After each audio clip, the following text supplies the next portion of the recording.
Do you truly feel comfortable with who you are?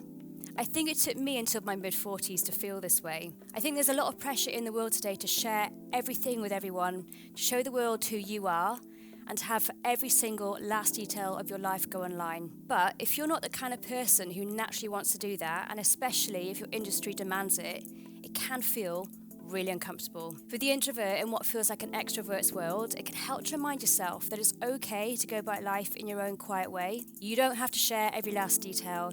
You don't have to be visibly vulnerable on social media, and you don't have to always engage in company if you don't want to. If you're anything like me, you might feel like you have a finite number of what I like to call social tokens. And it means each week you have a limited amount of this energy currency to engage with people before your battery drains. And it includes energy you spend at work, as well as seeing friends and family socially. Once you spend all your tokens, being around people can feel so draining.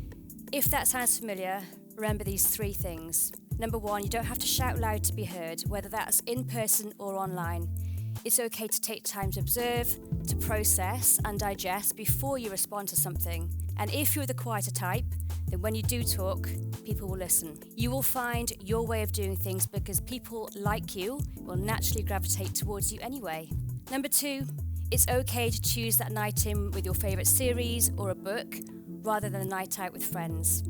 And from a health perspective, being in our own company is as energizing as being around people is for extroverts. And when it comes to work and leadership, there is zero correlation between being very vocal and having the best ideas. There's a quote I love from Stephen Hawking, and he said, "Quiet people have the loudest minds." These are your mindful moments. Short tips from the heart from us to you to help you pause, reflect, and inspire.